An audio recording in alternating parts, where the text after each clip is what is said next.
श्री सच्चिदानंद सद्गुरु साईनाथ महाराज की जय।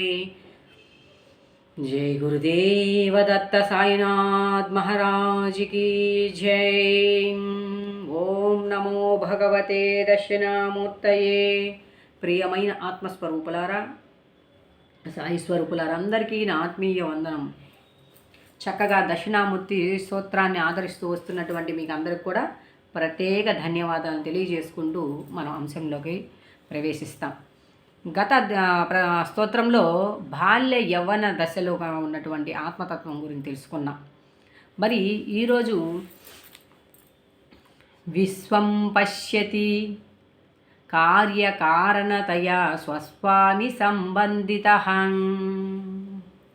శిష్యాచార్యతయా తదైవ పిత్రో పుత్రాద్యాత్మనాభేదతః స్వప్నే జాగృతివాయ ఏష పురుషో మాయా పరిభ్రమితః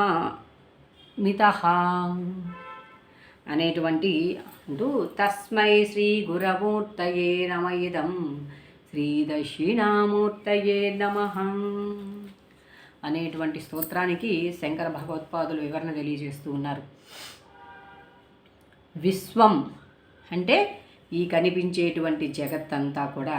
ఇక్కడ మనకి విశ్వం అనగానే మొట్టమొదటి స్తోత్రంలో మనకి శంకర భగవత్పాదులు విశ్వదర్పణ దృశ్యమాన నగరీతుల్యం నిజాంతర్గతం అనేటువంటి స్తోత్రం గుర్తొస్తుంది. అక్కడ రెండో లైన్లో అంటాడు పశ్చన్యాత్మని, అంటే ఎలా చూడడం వల్ల ఆ దర్పణంలో ఉండేటువంటి ఇవన్నీ కనిపిస్తున్నాయంటే ఇక్కడ ఏమన్నాడు, విశ్వం పశ్యతి, విశ్వాన్ని చూస్తున్నాడు ఎవరు, కార్యకారణతయా అన్నాడు.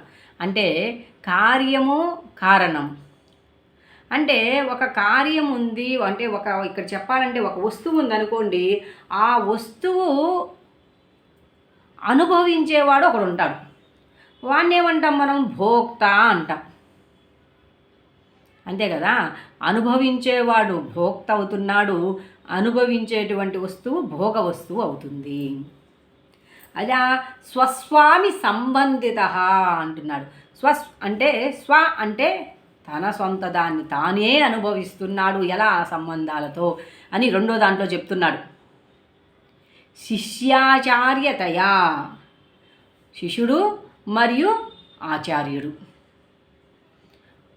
పితృపుత్ర తండ్రి కొడుకులు, గురు శిష్యులు అన్నారు, తండ్రి బిడ్డలు అన్నాడు. ఇట్లాగే మనం ఇత్యాది ఎన్నో చెప్పుకోవచ్చు సంబంధ బాంధవ్యాల గురించి. కానీ ఇక్కడ గురువు కారణమయ్యాడు, ఆ గురువు కార్యకారణతయా అనేటువంటి దానికి గురువు కారణమయ్యాడు, శిష్యుడు కార్యమయ్యాడు. అంటే గురువు ఆజ్ఞాపించిన దాన్ని చేసేటువంటి వాడు. ఇక్కడ సరే గురువు ఎవరు, శిష్యుడెవరు, తండ్రి ఎవరు, బిడ్డెవరు, దానికి మరలా మూడో దాంట్లో చెప్పాడు. మనకి గత రాహుగ్రస్త దాంట్లో భూత సుసుప్తమాన్ అనేటువంటి శ్లోకాన్ని చెప్పాడు. రాహుగ్రస్త దివాకరేందు సదృశో మాయా సమాచ్ఛదనాత్. మాయ సూర్యుడిని ఎలా అయితే ఆ రాహుగ్రహం కప్పివేసినప్పుడు సూర్యుని యొక్క వెలుగు లేదు అనేటువంటి ఒక మాయా చేత మనకు ఆ వెలుగు ఇది లేదనుకున్నామో, ఇక్కడ మాయా పరిభ్రమిత అంటాడు తర్వాత దాంట్లో. ఏంటి, స్వప్నే జాగృతివా ఏ పురుష మాయా పరిభ్రమిత. పురుషుడు అన్నాడు. ఇక్కడ పురుషుడు అంటే లింగభేదం కాదు, పురుషోత్తముడు అని భగవంతుడు అంటాం. పురుషుడు ఉత్తముడు అంటే పురుషుల్లో ఉత్తముడా?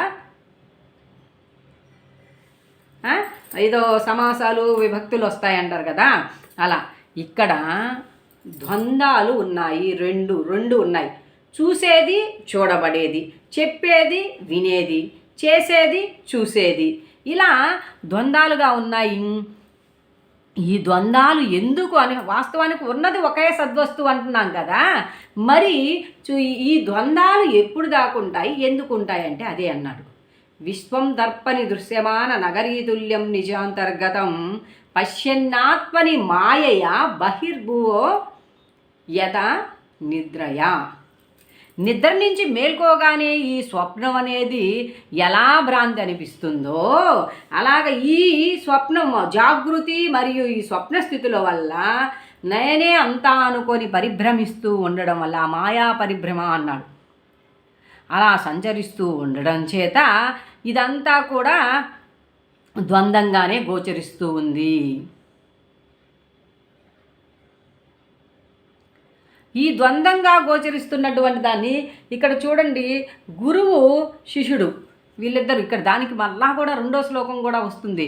గురువు శిష్యుడు అన్నారు. వీళ్ళిద్దరి మధ్యన భేదం ఏమిటి? గ్రహించేటువంటి తీరులో ఉంటుంది కదా. వీళ్ళిద్దరు ఏమన్నా వేరా? తండ్రి బిడ్డ అంటే తండ్రి నుంచి వచ్చిన వాడే కదా ఈ బిడ్డ.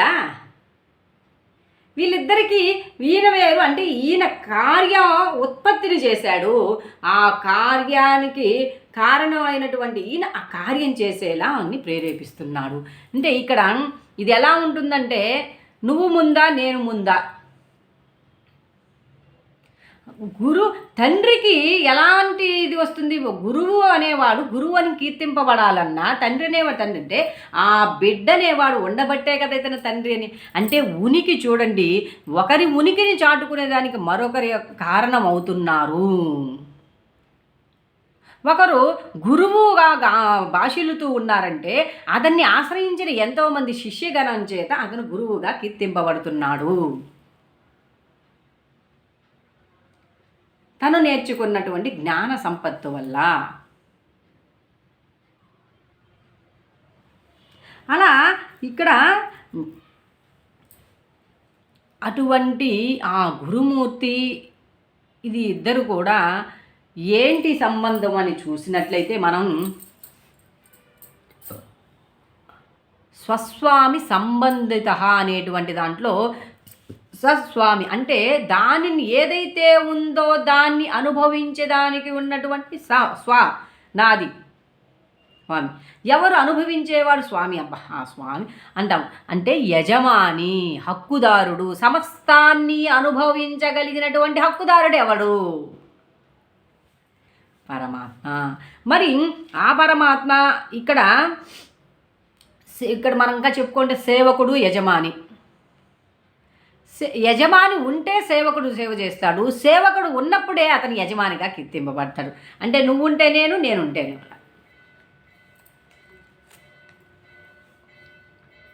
ఒకదానికి మరొకటి ఆపేక్షిస్తూ ఉన్నాము అంటే మనకు రెండో శ్లోకంలో చెప్పినటువంటి బీజశాంతిరి వాంకురో అనేటువంటి స్తోత్రంలో బీజము నుంచి ఉత్పత్తి అయ్యింది. ఇప్పుడు వాస్తవానికి పరమాత్ముడి సృష్టిని ఉత్పత్తి చేసేదానికి, సృష్టిని ఆవిర్భవించేదానికి మనలాగా ఆయనకి ఆ వస్తువు మనం కుండ చేయాలి అనుకోండి, కుండకు కావలసినటువంటి మృత్తిక, నీరు అవన్నీ మనం సేకరించవలసినటువంటి పరిస్థితి.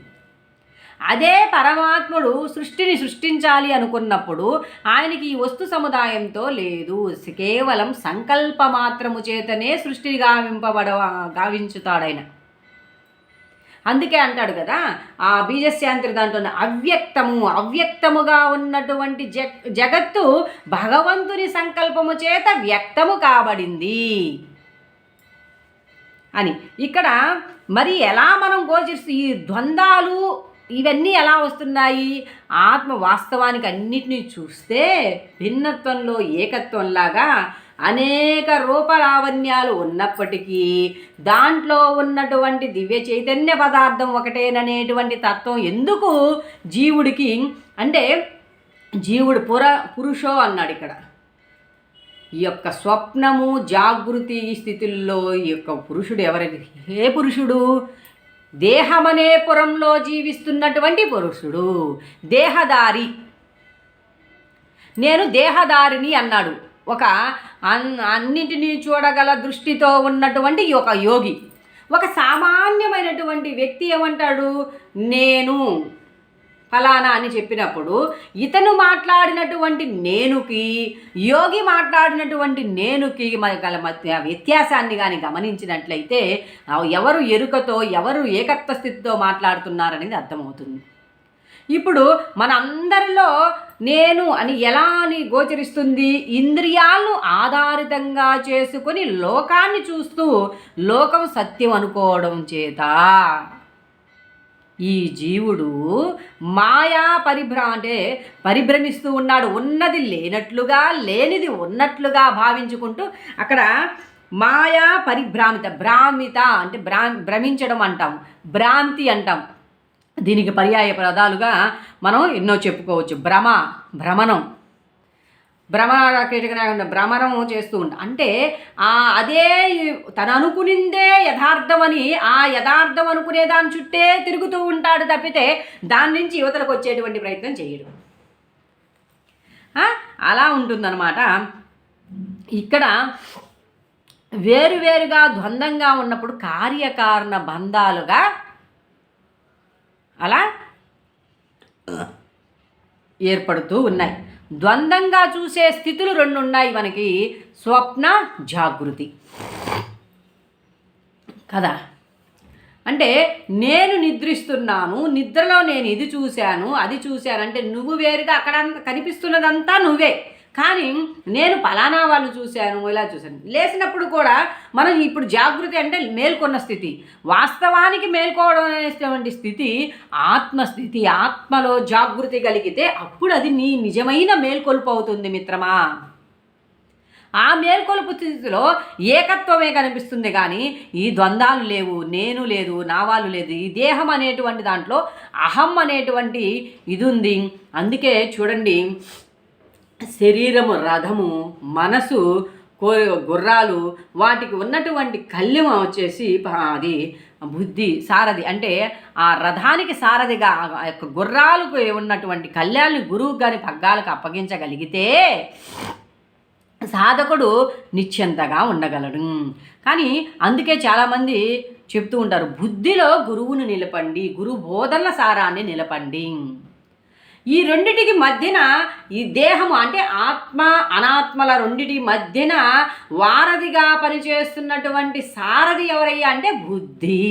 మనసు అనేక రకాల ఆలోచన చేస్తూ ఉంది, కాదనటం లేదు, కానీ వాటిని ఫిల్టర్ చేసుకుంటూ తనలో నిలుపుకొని మనని ఒక మార్గం వైపు నడిపించేది బుద్ధి. ఇది ఈ బుద్ధికి ఉన్నటువంటి ఇప్పుడు నేను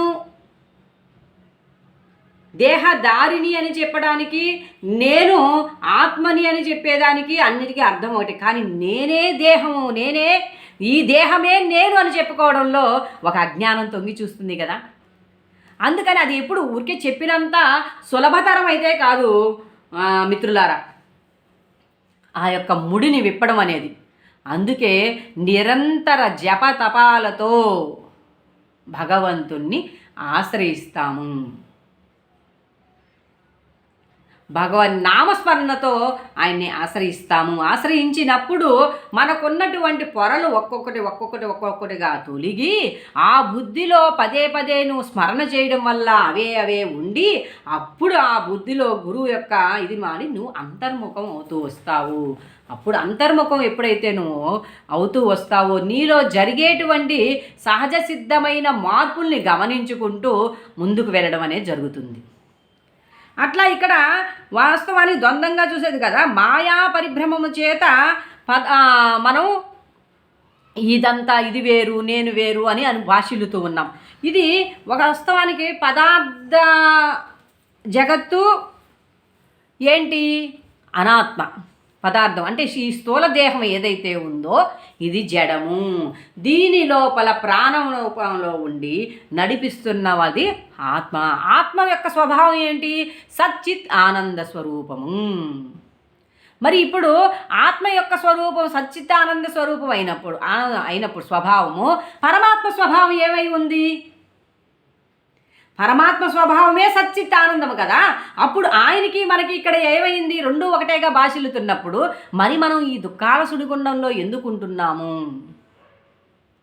అంటే మనము కంఠశోషపడేలాగా వేదాలను వాటిని చదువుతున్నాము, కంఠోపాఠం చేసుకుంటున్నామే, కానీ వాటిలో ఉన్నటువంటి అర్థాన్ని గ్రహించి దాని మీద సూక్ష్మ నిశితమైనటువంటి బుద్ధి చేత యోచించటం లేదనేది అర్థమవుతుంది మనకి.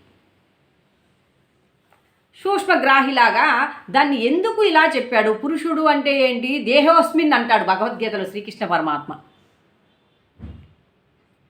దేహమును ధరించినవాడు జీవుడు. వాస్తవానికి భగవద్గీతలో అక్షర పరబ్రహ్మ యోగము, విభూతి యోగము, ఎన్నో వీటి ద్వారా మనకి చక్కగా తెలియజేశాడు ఆయన.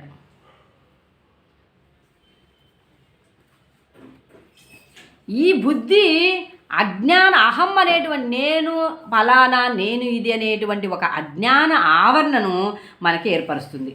ఆత్మకు అనాత్మకు మధ్య జరిగేటువంటి ఒక ప్రక్రియే మాయా పరిభ్రామితము. ఈ మాయా పరిభ్రామితము చేస్తుంటే అందుకే ఈ బుద్ధిలో మనం ఇందాక ప్రస్తావించుకున్నట్టు గురువుని నిలపగలగాలి. ఆ గురువుని నిలిపినప్పుడు ఆ గురు బోధనల సారణ చేత